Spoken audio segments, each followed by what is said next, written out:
When you think of McDonald's, well, black wealth may not be the first thing that comes to mind. But Marcia Chaltane's book, Franchise, The Golden Arches in Black America, she breaks down the fast food giant's historic role as a generator of black wealth, offering jobs and food, but also grants and sponsorships in the black communities. Now, Bloomberg's Scarlett Fu is standing by for more. Scarlett. Thank you so much, Caroline. In today's Bloomberg Equality, our ongoing conversation about the bottom line impact of diversity, I want to welcome author and Georgetown University professor of history and African American studies, Marcia Chaltane.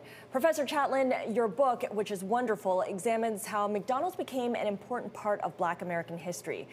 Did that happen by accident or intentionally? Well, it was the perfect storm. In 1968, after Martin Luther King Jr.'s assassination, a number of people were asking questions about how black wealth could be built within the context of black communities. And so with support from President Nixon's administration, fast food franchises like McDonald's started to recruit African Americans to be franchise owners, and that led to a deep concentration of fast food in a lot of communities of color. So you talk about black capitalism, or that idea of black capitalism. To what extent was black ownership of McDonald's franchises an effective example of that?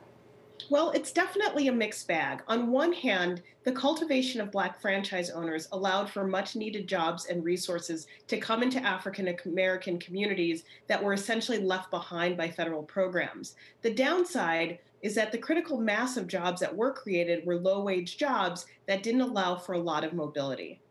Now, one thing you touch upon in your book is that the role of black-owned McDonald's franchises goes far beyond providing jobs. These franchises, these restaurants, play a leading cultural role as well. They sponsor local Little League teams, donations to civil rights organizations. That sounds like a good thing. Is it actually a good thing in practice?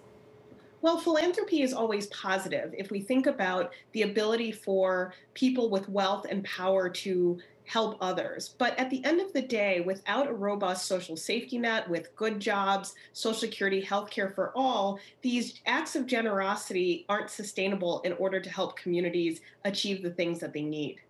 Now, one thing as well, let's not forget that the fast food industry itself was a beneficiary of some government help, government support, whether it was the highway system or federal loans. Talk a little about that and how that built up the fast food industry.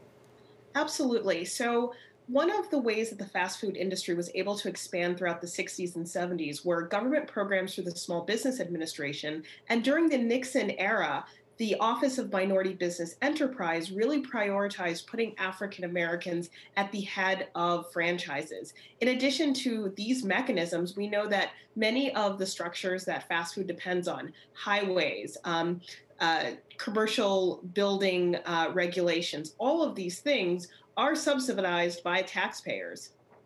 Now, there's a distinction, of course, between black-owned franchises of McDonald's and the parent company itself, McDonald's, which is listed and trades publicly. Talk about the significance of the brand's relationship with Black America and how the corporate parent leverages that today. Absolutely. So in a community, Black-owned and Black franchise McDonald's are a visible presence for a lot of people because they're often filling in those critical gaps with social programs and with outreach. And so in many ways, in a community that may be very critical of McDonald's broadly, they may have an affinity to their Black-owned counterpart. And McDonald's leverages that in order to get brand loyalty and to say that they're doing the right thing. But recent challenges within the McDonald's corporate structure shows that their diversity initiatives are still lacking and they still have a lot of room to grow. And just bring it into what we're seeing today, talk about the parallels to today, because there's been a lack of public funding for economic development of black neighborhoods and other disenfranchised neighborhoods. And that means the private sector picks up the slack. Philanthropy as well. What is the long-term cost of that? Well, I think the problem with that strategy is that it makes us believe that there are no public solutions to everyday problems. And so when we have corporations filling in that gap continually, it leaves the government off the hook, and it only encourages more draconian tax policies that don't require corporations to pay their fair share. While philanthropy is lovely, justice really comes when we have a system where everyone can get their basic needs met and corporations can just be in the business of selling us hamburgers. Yeah, philanthropy makes it kind of a niche pursuit as opposed to a public mission. Just very finally, over to Professor Chatelain, how did you come about with the idea of writing this book? What led you to start researching this relationship between Black America and McDonald's? Well, I'm a Chicagoan and I grew up in a city that was filled with African American franchise owners.